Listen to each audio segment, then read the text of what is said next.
मेरे नाम का स्टेडियम जो पहले जाट स्टेडियम कहलाता था वो भीम स्टेडियम कर दिया गया। हरियाणा स्टेट का पहला एशियन गोल्ड मेडलिस्ट मैं कहलाया। महाभारत में भीम का रोल किया, वो भी मेरे साथ एशिया में गोल्ड मेडलिस्ट रहे और मुझे अर्जुन पुरस्कार से भी सम्मानित किया गया। ओलंपिक में भी हम 68 में 2 ही एथलीट गए थे, मैं और प्रवीण कुमार। ओलंपिक में तो 200 से ज़्यादा मुल्क भाग लेते हैं। मैं भिवानी के बहुत ही नज़दीक बहुत बड़ा गांव धनाना गांव से बिलोंग करता हूं। वहीं पर पैदाश हुई, वहीं से हमने 8वीं 10वीं तक के स्कूल में पढ़ाई की।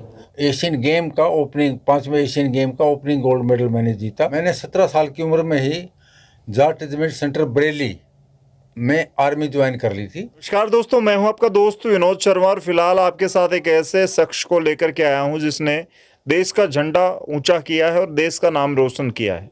भीम सिंह, आपने नाम ये कभी आपने सुना होगा। भीम एक के जो थे वो महाभारत के समय थे, वैसे ही हमारे हरियाणा के पास एक भीम है और उनके नाम से भिवानी में हम बैठे हैं तो भिवानी वालों को पता है कि भीम स्टेडियम नाम सुना होगा।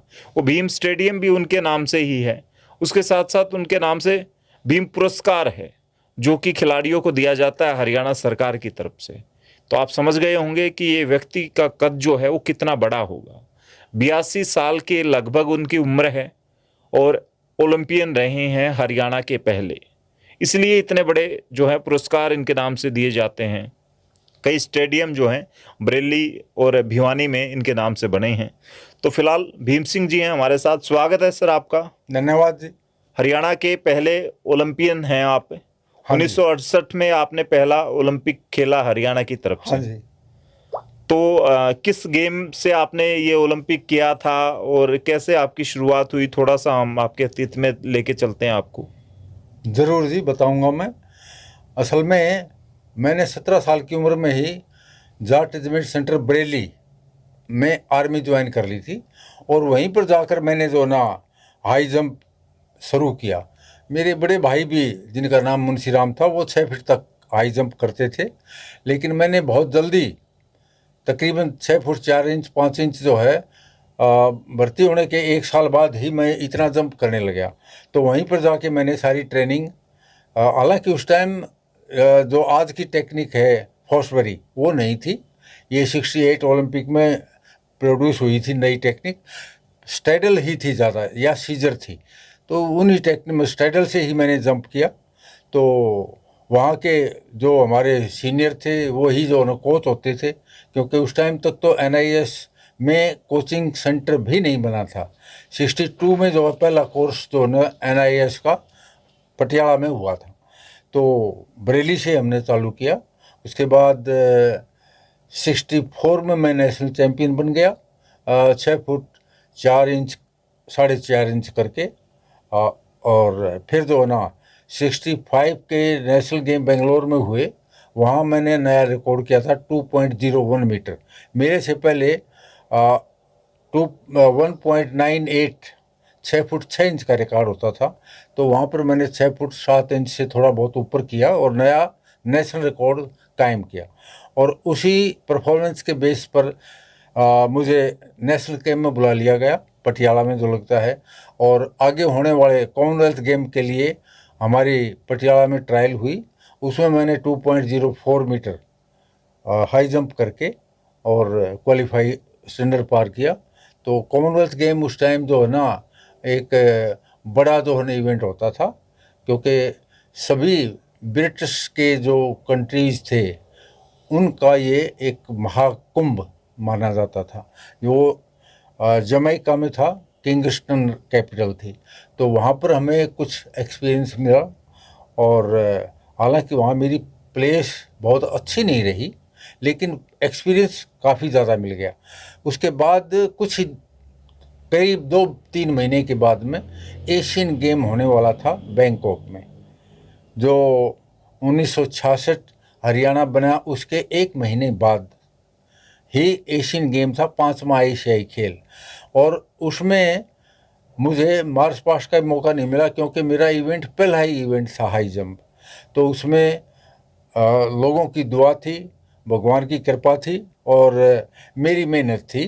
तो मैंने 2.05 मीटर हाई जंप करके और एशिया का opening gold medal, Asian game का ओपनिंग, 5वें एशियन गेम का ओपनिंग गोल्ड मेडल मैंने जीता, जो कि हरियाणा और देश के लिए वो एशिया का जो है ना ओपनिंग गोल्ड मेडल कहलाता है। और ख़ासकर हरियाणा तो उसी साल, उसी महीने के 1 महीने पहले स्थापना हुई थी हरियाणा स्टेट की, तो हरियाणा स्टेट का पहला एशियन गोल्ड मेडलिस्ट मैं कहलाया।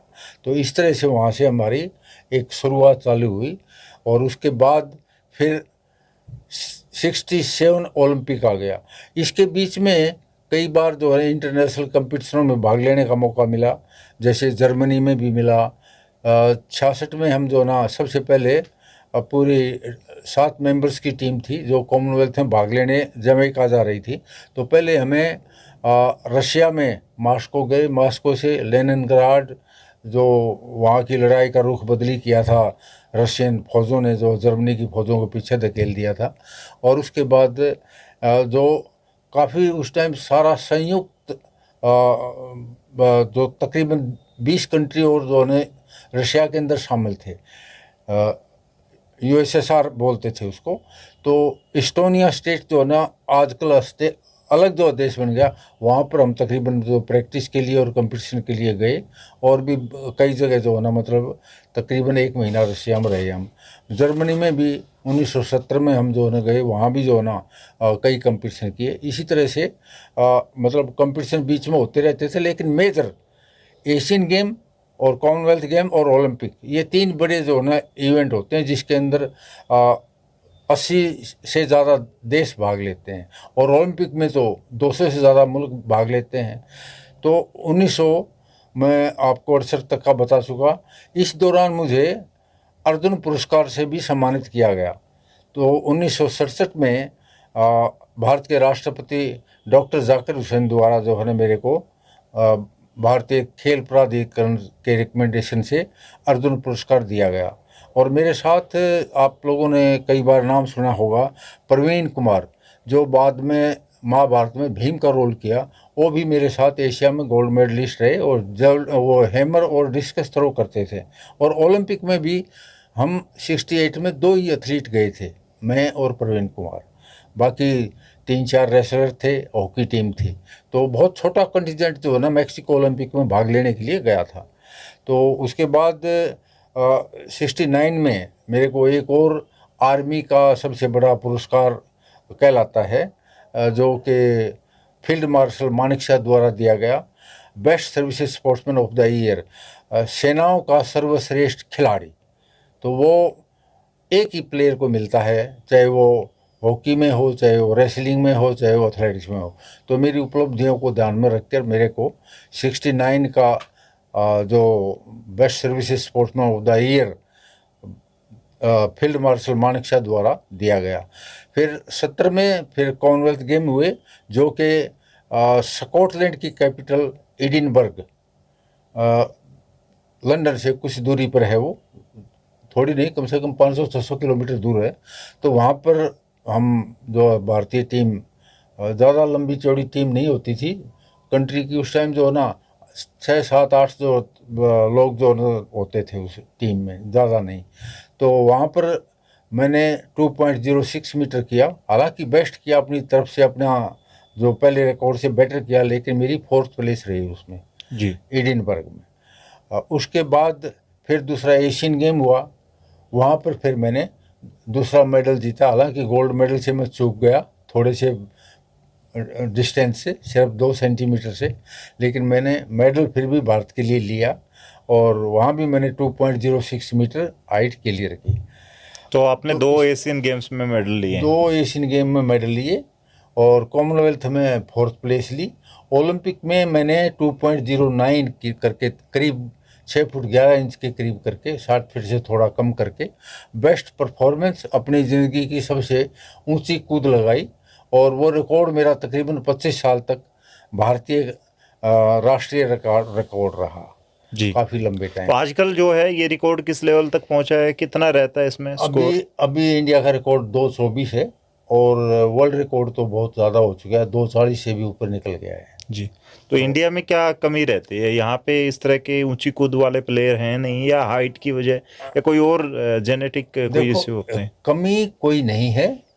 पहले तो हमारे टाइम में तो कोई ऐसा टैलेंट को जो ना हंट करने वाला स्कीम जो कोई चली नहीं थी, लेकिन आजकल जो है भारत सरकार द्वारा और स्पोर्ट्स अथॉरिटी द्वारा ये स्कीम चलाई जा रही है कि आप गांव-गांव में जैसे नर्सरी खुल रही है हमारे यहाँ, हर ज़िले में कई नर्सरी खुल रही हैं।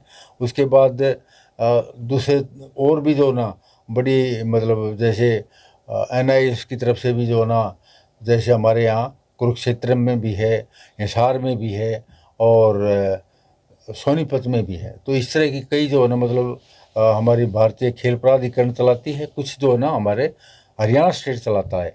तो वहाँ पर हमारे खिलाड़ियों का चयन ग्रामीण लेवल पर करके और उनको ट्रेंड किया जाता है। तो उस वक्त तो मोस्टली जो प्लेयर थे वो मतलब आर्मी से आते थे। आर्मी से आते थे या कुछ रेलवे से आते थे या कुछ पुलिस से आते थे।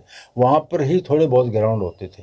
यहाँ की बात करें तो भिवानी ही नहीं, किसी भी डिस्ट्रिक्ट के अंदर कोई भी 400 मीटर का ग्राउंड नहीं होता था, हॉकी फील्ड नहीं होता था। मतलब वैसे कोई खेले तो जैसे घास के मैदान हैं उनमें कहीं भी जो ना वैसे खेलते रहो, लेकिन प्रॉपर जो ग्राउंड की लंबाई चौड़ाई के हिसाब से वो ग्राउंड कहीं भी डिस्ट्रिक्ट में कहीं भी स्टेट में नहीं थे। ये सारे जो है ना करीब करीब जो है 80-82 से इसका चलन हुआ है। खासकर हमारे यहाँ जो है ना पहला एशियन गेम चला कि इंडिया ने शुरू करवाया था और वो दिल्ली में ही हुआ था, फर्स्ट एशियन गेम। और उसके बाद 9th एशियन गेम जो कि नई दिल्ली में ही हुआ, उससे मतलब जवाहरलाल नेहरू स्टेडियम जो नया काफ़ी बड़ा स्टेडियम बनाया गया, करीब 1 लाख की कैपेसिटी है उसमें बैठने की।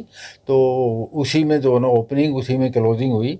उसके बाद अलग अलग जो है ना जैसे हॉकी फील्ड नेशनल स्टेडियम था जो आजकल ध्यानचंद स्टेडियम के नाम से है, और बाकी स्विमिंग पूल था जैसे तालकटोरा में।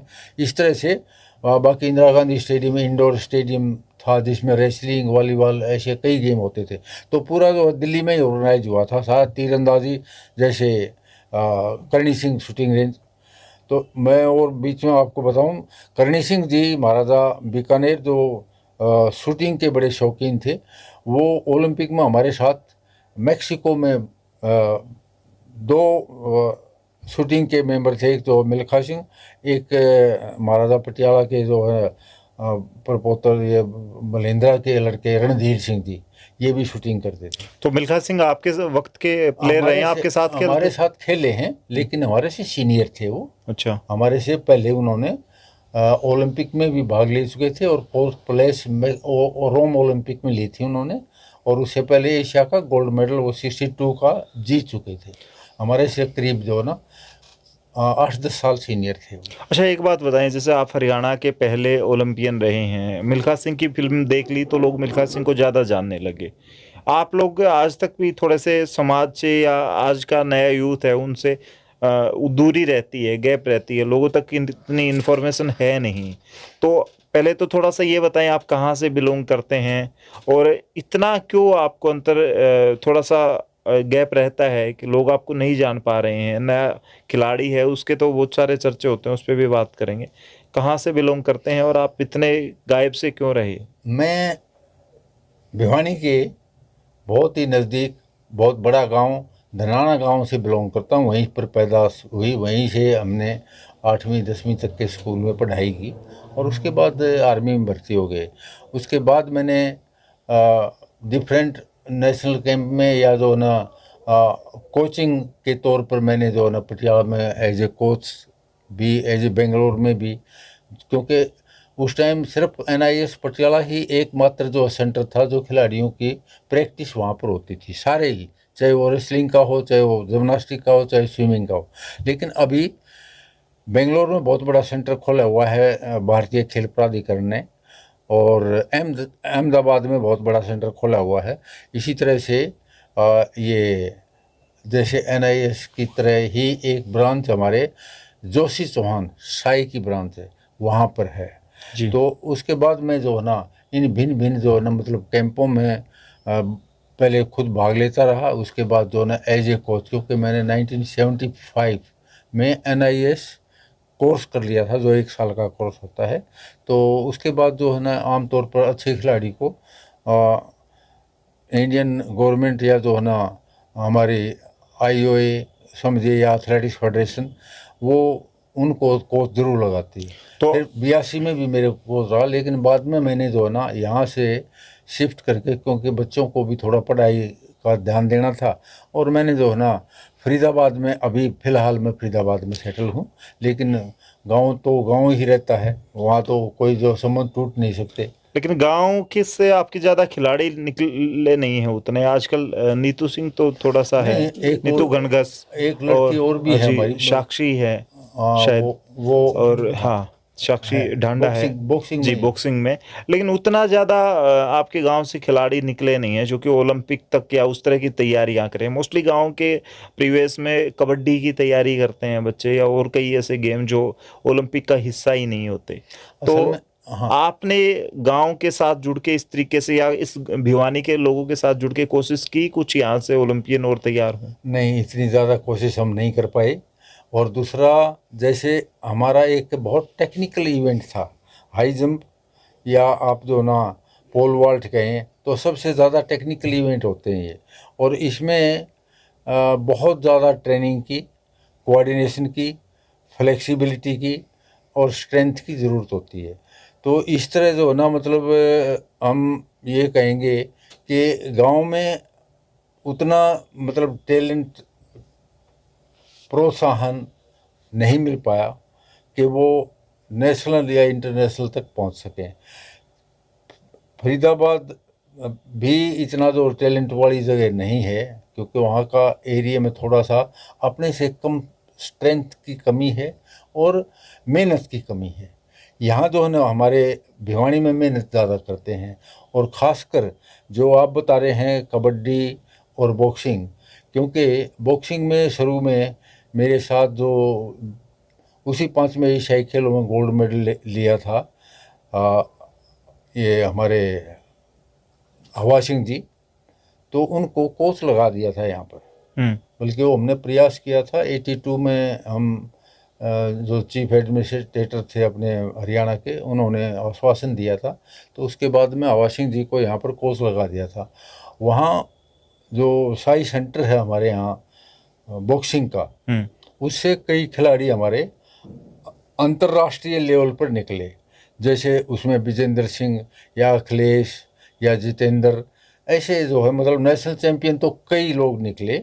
तो लोगों को, चाहे वो मतलब गांव में हों या शहर में हों, उनको इस चीज़ का ज़्यादा शौक हो गया, बॉक्सिंग का, और कई एकेडमी भी खुल गई। आज जो है ना बॉक्सिंग में इंडिया में हरियाणा डोमिनेट करता है। उसका कारण यही है कि हमारे यहाँ सबसे पहले एशिया तक के गोल्ड मेडल लेने वाले रहे। उसके बाद में वो एज ए कोच के तौर पर उन्होंने गाइड किया युवाओं को। तो जैसे कई एकेडमी भी हमारे यहाँ खुल चुकी हैं। लेकिन बात करें जैसे पहले ओलंपियन आप रहे, तो सरकार ने आपको कितनी तवज्जो दी? आजकल तो करोड़ों रुपए खिलाड़ियों को दिए जाते हैं, छोटे कई तरह के गेम होते हैं वहाँ से। साहब, उस टाइम की मैं बात करूं तो पहली बात तो उस टाइम सरकारों के पास भी पैसा नहीं होता था। बाकी उस टाइम किसी खिलाड़ी को, शायद पंजाब में थोड़ा बहुत प्रोत्साहन था, ज़्यादा हमारे से ज़्यादा था, और पंजाब के खिलाड़ी हमारे से अच्छे भी थे उस टाइम तक। जब हम जो उभर के आए उस टाइम तक अच्छे थे। अभी पंजाब के खिलाड़ी हमारे से बहुत कमज़ोर है, टोटल लगाकर जी। किसी एक गेम से नहीं लगाता मैं, उसमें जो है ना ज़्यादातर इवेंट में, चाहे वो रेसलिंग और कबड्डी की तो बात ही छोड़ दो, उसमें तो हमारा हरियाणा का एक तरफा, और भारत सरकार पूरे भारत की एक टीम हो तब भी हमारे हरियाणा के प्लेयर जीतेंगे। रेसलिंग में भी यही हाल है, बॉक्सिंग में भी यही हाल है। तो इसकी थोड़ी जो ना ज़्यादा इंटरेस्ट सबसे ज़्यादा इसलिए भी हुआ कि हरियाणा सरकार ने, वो हमने बहुत पहले कोशिश की थी, जो कि हमारे चौधरी बंसीलाल जी के तौर समय से भी पहले भजनलाल जी सीएम थे उस टाइम, हमने प्रस्ताव रखा था कि भाई आप 2-3 चीज़ें हमारी माने ताकि हमारे आगे आने वाली पीढ़ी को स्पोर्ट्स में ज़्यादा से ज़्यादा जो है ना वो अपना इंटरेस्ट लें और देश का नाम रोशन करें। तो उसमें 3 मांगों में क्या थी कि एक तो पेंशन लगा दें खिलाड़ियों की, और एक जो है ना इनको जो है ना सबको इसमें प्लॉट जो हुड्डा में होता है, ताकि वो किसी शहर में जो है ना उनका प्लॉट होगा तो वहाँ अच्छी सुविधाएं होंगी, वहाँ पर से जो है ना वो दूसरे को भी बताएंगे और खुद भी प्रैक्टिस मेहनत करेंगे। तीसरा था उस टाइम गाड़ियाँ बहुत कम थी 95 तक, तो बगैर 1-2 बसों में फ्री ट्रैवल का, तो उन्होंने तीनों मांगे मान ली थी। ये 1995 की बात है और फेस्टिवल हो रहा था उस टाइम में कुरुक में, ये अपने फरीदाबाद में। तो ये तीनों मांगे मान ली थी, लेकिन बाद में बंसीलाल सरकार आई तो वो लागू नहीं हो पाई उनकी वजह से, समझो, या जो है ना उनका इंटरेस्ट नहीं था। फिर जो है ना हुड्डा जी के समय में हमने दोबारा कोशिश की और हुड्डा जी ने वो मांग मान ली, और यहीं भिवानी में भीम स्टेडियम में जो विजेंद्र सिंह जीत के आया उसको कैश प्राइज दिया, उसके कोच को भी, ये क्या नाम है हमारा जो बॉक्सिंग कोच, उसको भी कैश प्राइज दिया। और यहाँ पर हमने दीपेंद्र जी के साथ मिलकर हुड्डा साहब से रिक्वेस्ट की कि आप इनका मतलब पेंशन का अनाउंस कर दें, और हुड्डा जी ने 5,000 रुपये हर खिलाड़ी की पेंशन कई अनाउंसमेंट यहाँ पर भीम स्टेडियम से किया था, जो उसी टाइम 2008 से लागू हो गया था। उसके बाद हुड्डा साहब से हमने बाद में रिक्वेस्ट की, और भी खासकर 13 में तो बहुत हमने जोर लगाया था, और उन्होंने कहा था कि मैं 20,000 करके जाऊंगा, लेकिन चुनाव आ गए। लेकिन वो एक अनाउंसमेंट उस टाइम जरूर कर गए थे कि भाई अगर हमारी सरकार अब आई आगे तो मैं एशिया में, कॉमनवेल्थ में, ओलंपिक में मेडल जीतने वालों को 2.5 करोड़, 3 करोड़ और 6 करोड़ रुपए नगद पुरस्कार दूंगा। वह तो लागू हो गई, बल्कि बीजेपी सरकार आने में कई महीने बाद में वो पैसा रिलीज हुआ, लेकिन अनाउंसमेंट वो हुड्डा साहब का था पहले। अच्छा। तो ये तो उस वक्त तो आपको ज़्यादा उतना आपका सम्मान समारोह हुआ था, तब आप ओलंपिक में हिस्सा बन के आए थे? तब नहीं, ऐसा कुछ नहीं, किसी को पता ही नहीं चला? ना, बस भागे फेडरेशन के 2-4 आदमी लेने एयरपोर्ट पर चले जाते थे, इतना ही होता था। अच्छा, बाकी कोई नहीं होता था। तो खेल के बहाने आपको हवाई जहाज का सफर करने का कुछ चीजें यूनिक थी जो खास होती थी, वो मिला आपको? यूनिक चीज तो यही थी कि उस टाइम तक तो हवाई जहाज में बैठना ही एक सपना होता था। भाई 1966 में हम पहली बार गए, यहाँ से पहले रशिया गए, 1 महीना रशिया में जो ट्रेनिंग किया, तो उस टाइम तो एक सपना होता था कि भाई विदेश में मैं जो हवाई जहाज में बैठ के जा रहा हूँ, कोई सोच ही नहीं सकता था। तो ये एक जो बहुत बड़ा जो है ना मतलब सपने के साथ साथ खुशी भी थी, इंडिविजुअल के अंदर बड़ी खुशी होती थी। तो इसमें जो है ना उस टाइम तक हमारे खिलाड़ियों का जो मनोबल था वो इतना नहीं बढ़ा था कि हम अगर इंग्लैंड वाले से, अमेरिका वाले से या कोई दूसरे यूरोपियन से टकराते थे, चाहे बॉक्सिंग चाहे रेसलिंग, उनसे थोड़ा झिझक होती थी, यानी कि डर होता था कि यार ये तो सुपीरियर हैं। लेकिन आज वो चीज़ नहीं रही, क्योंकि आज सरकार ने कोई भी खिलाड़ी जो नेशनल चैंपियन है कहीं, और मतलब उसमें प्रतिभा है, और वो बाहर कहीं भी देश में, किसी भी देश में प्रैक्टिस करना चाहता है, तो उसके कोच के साथ उसके साथ पूरा उसके साथ जो साइंटिस्ट वगैरह होते हैं वो भी उसी देश में प्रैक्टिस के लिए उसको भेजा जाता है, और पूरा खर्चा सरकार उठाती है। हमारे टाइम में ऐसा कुछ भी नहीं था, बिल्कुल भी। तो ये आज जो खेलों की मतलब उसमें बढ़ चढ़ कर हमारे युवा भाग ले रहे हैं, जैसे कि हरियाणा में सबसे ज़्यादा किसका है? कबड्डी का शौक है। कबड्डी का, कुश्ती का तो हमारा परंपरागत जो है ना खेल है, जो महाभारत से लेके अभी तक परंपरागत खेल है। जो कुश्ती लड़ते हैं वो तो शुरू से रहा है कि भाई ये मतलब विश्व चैंपियन हो गया या ये जो है इंडिया का चैंपियन हो गया, तो वो तो हमारे खून में रचा हुआ है। खासकर जो है ना हमारे हरियाणा के बेल्ट में या हरियाणा के नौजवानों में वो तो आम बात है कि डंडा लगाना या बैठक लगाना, उसके बाद कुश्ती करना, वो सब करते हैं। लेकिन ये हमारे टाइम में इतना जो ना जैसे स्वागत आजकल हो रहे हैं या कैश प्राइज दिया जा रहा है, वो नहीं था। लेकिन उस टाइम हुड्डा साहब ने वो अनाउंस कर दिया था और वो इम्प्लीमेंट हुआ। ये अपने चौधरी जो इनसे पहले जो चीफ मिनिस्टर थे, तो ओम प्रकाश चौटाला। ना ओम प्रकाश चौटाला जैसे हमने क्या कोशिश की थी, लेकिन वो लागू नहीं कर सके थे, ये चीज़ें लागू नहीं कर सके थे। मनोहर लाल जी ने, और मनोहर लाल जी के टाइम में खेल मंत्री थे हमारे संदीप सिंह जी, हॉकी प्लेयर थे, अर्जुनावाड़ी थे, वो अच्छे प्लेयर रहे हैं। तो बाद में वो किसी कारणों से कुछ कंटिन्यू नहीं कर सके, अलग उसमें आ गए थे। लेकिन उस टाइम जो है उन्होंने पूरा जोर लगाया और 2020 में खट्टर साहब ने अनाउंस कर दिया। ये एक कुरुक्षेत्र में एक फंक्शन था, उसमें अनाउंस हुआ था कि भाई मैं खिलाड़ियों की पेंशन 5,000 से बढ़ाकर 20,000 करता हूँ जी। और साथ ही भीम अवार्डियों की पेंशन नहीं लगी थी, उनकी भी मैं 5,000 रुपये पेंशन करता हूँ। तो वो पेंशन जो है उसी टाइम से 20,000 लागू है, 2020 मिलनी शुरू हुई 2021 से।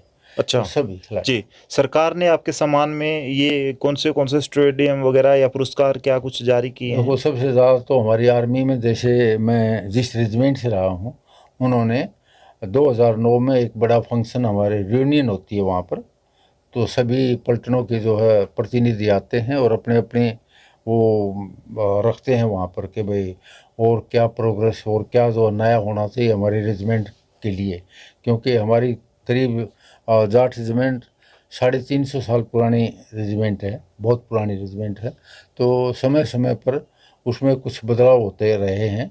तो शुरू में जो नहीं जी कि बहुत कम बटालियन थी, लेकिन बाद में अभी तो करीब 26 बटालियन हैं जो एक्टिव लड़ाई में हिस्सा लेती हैं। सेंटर तो एक ही जगह रहता है, लेकिन वो पलटन जो है उनकी ट्रांसफ़र होती रहती है। तो वहाँ पे कोई आपके नाम से? वहाँ जो है मेरे नाम का स्टेडियम, जो पहले जाट स्टेडियम कहलाता था, वो भीम स्टेडियम कर दिया गया था बरेली में। और भिवानी में? भिवानी में तो ये पहले सुरेंद्र सिंह जी ने जो अनाउंस किया था, यहाँ पर 2-3 बार मैं ट्रायल जंप शो के लिए भी बुलाया था। हालांकि उस टाइम में गद्दे नहीं होते थे, मिट्टी में ही गिरना पड़ता था। तो कि भाई हम जो ना आपने एशिया तक गोल्ड मेडल जीता है, हम आपके नाम स्टेडियम बनाएंगे, तो उन्हीं के उन अनाउंसमेंट का असर हुआ है। भीम पुरस्कार कब जारी हुआ आपके नाम से? भीम पुरस्कार असल में मैं कहूँ कि भाई वो ये वैसे तो 1982 में चालू हुआ था। 1982 के जो खेल हुए थे हमारे दिल्ली में, नई दिल्ली में, उसी टाइम से चालू हुआ था। और ये सरकार का प्रयास था कि भाई कोई न कोई एक पुरस्कार नया दें। जैसे उस टाइम तो प्राइज शुरू में थी 1,800 रुपये दिए जाते थे, एक ट्रॉफी दी जाती थी भीम की, जो मल्लयुद्ध करते हुए भीम। तो भीम, वो भीम महाभारत वाले भीम को देख के वो भीम पुरस्कार था या आपके नाम से भीम पुरस्कार आया? मैं ये नहीं कह सकता, लेकिन सरकार ने एक अच्छा कदम था और उस कदम को जो है ना हमारे खिलाड़ियों ने भी सराहा। क्योंकि हर एक खिलाड़ी अर्जुन पुरस्कार के लायक तो नहीं हो सकता, क्योंकि अर्जुन पुरस्कार तो पूरे इंडिया से चुने हुए खिलाड़ियों को मिलता है जी। तो कुछ खिलाड़ी जो हमारे हरियाणा के हैं, प्रतिभा बहुत अच्छी है, करीबन अच्छा ही परफॉर्मेंस करते हैं, लेकिन वो उस लेवल से वंचित रह जाते हैं। तो उनके लिए हरियाणा सरकार ने भीम अवार्ड को जो है ना चुन करके भाई हम भीम अवार्ड देंगे, और वो तकरीबन हर साल कम से कम 8 और 10 खिलाड़ियों को मिलता है, तो ताकि हमारे खिलाड़ियों में प्रोत्साहन बढ़े। और अभी प्राइज़ भी उसकी जो है मेरे ख्याल से 5 लाख तो पहले ही हो गई थी, शायद 10 लाख कर दी हो कैश प्राइज उसके। तो अभी आजकल आपकी लाइफस्टाइल क्या रहती है, और इस गेम के दौरान कभी चोटिल हुए आप? कोई ज़्यादा चोट लगी आपको? चोटिल तो कई बार होते रहते हैं, क्योंकि हमारे उस टाइम मिट्टी में ही गिरते थे। अखाड़े जो आजकल गद्दे हैं फोम के, वो तो थे नहीं, तो उस टाइम कई बार ट्विस्ट हो जाते थे पाँव, जो कई दिन रेस्ट करके और उसको जो है ना प्रॉपर जो ढंग से ट्रीटमेंट लेके ठीक किया जाता था। तो ऐसे तो कई बार हुआ है, एक बार नहीं कई बार हुआ है, लेकिन वो रिकवर कर लेते थे उसको। तो 82 के नियर अबाउट आप हैं, तो अभी आपका क्या कुछ लाइफस्टाइल रहता है? देखो, मैं जहाँ पर बुला लेते हैं, अब रिसेंटली एक बार एक जो ना हैदराबाद के पास एक कॉलेज था, वहाँ बुलाया था, वहाँ भी गए थे, मोटिवेट करके आए थे लोगों को और उत्साहित करके आए थे युवाओं को खासकर। तो ऐसे और भी जाते रहते हैं। और बाकी जो है ना नॉर्मल रूटीन, सुबह हम जो है ना एक राउंड लगाते हैं तकरीबन 2-3 किलोमीटर का। रनिंग तो नहीं करते क्योंकि रनिंग इस उम्र में वैसे भी सही नहीं है, लेकिन वॉकिंग ज़रूर करते हैं।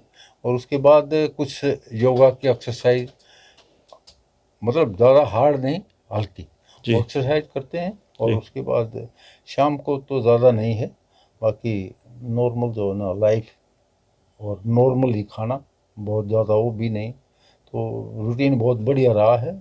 और मैं अपनी लाइफ से, लोग तो शायद 100% भी संतुष्ट नहीं होते, लेकिन मैं 200% संतुष्ट हूँ मेरे अपने जीवन से, अपने औलाद से, पारिवारिक रिश्तों से पूरा संतुष्ट हूँ। संतुष्ट होना ही इंसान की किसी उपलब्धि का एक सत्र होता है।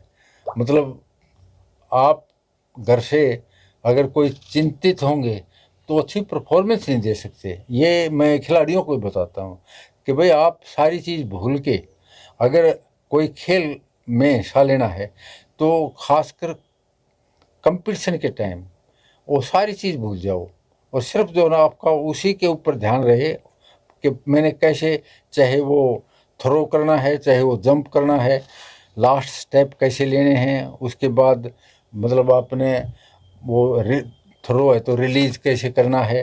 तो इस तरह से सारी चीज़ें आपके दिमाग में पहले से पूरा एक रील की तरह से बन जाती है और बार बार आदमी उसी की अभ्यास करता है। तो फिर गलतियाँ बहुत कम होने का, यानी कि माइनस रहती हैं, कोई गलती होती नहीं है। जी। और बेस्ट परफॉर्मेंस भी तभी आती है जब आदमी का ध्यान सारा दिमाग से लेकर मस्कुलर सिस्टम तक, नर्व मस्कुलर सिस्टम आपका बिल्कुल एक तालमेल में आए, यानी कि जैसे आप चाहें वैसा ही वो कर सके। जी। बहुत बार जो नहीं कर पाता आदमी, तो वो इन चीज़ों की कमी रहती है। तो जिसका ये कोऑर्डिनेशन अच्छा होता है वो परफॉर्मेंस भी अच्छी देता है। लेकिन और कोई मन में भय या मन में जो है ना संकोच या इस तरह की जो है ना कोई दूसरी चीज़ की तरफ ध्यान नहीं होना चाहिए। अगर आपने जो है ना गेम चुन लिया तो उसी की तरफ लगातार ध्यान रहेगा, तभी परफॉर्मेंस आएगी, वैसे नहीं आएगी। चलिए, हमारे साथ भीम सिंह जी थे और इनके नाम से मैंने आपको बताया, सरकार ने जितना सम्मान उस वक्त बनता था उतना दिया। आर्मी का हिस्सा रहे, आर्मी ने यहाँ तक पहुँचाया और इस स्पोर्ट्स ने इन्हें संतुष्टि दी, अच्छा नाम दिया और पहचान दी। ये विदेशों तक गए, आप तक हम लेकर के आए थे कि क्योंकि आजकल सबसे बड़ी दिक्कत है, हम 5 साल पीछे क्या हुआ उसे भूल जाते हैं, 2 साल पहले हमारी लाइफ में क्या हुआ उसे भूल जाते हैं। ठीक तो बात है। आप जाने, क्योंकि हरियाणा में जिस इंसान ने पहली कोशिश की, पहला प्रयास किया, उसे हर किसी को जानने का हक है, अधिकार है और इन्होंने इतना किया है। भीम सिंह जी के बारे में आपने जो जितना जाना है, सुना है, उसके बारे में कमेंट में लिखें, इस वीडियो को शेयर करें। तब तक के लिए धन्यवाद। राम राम। जय हिंद।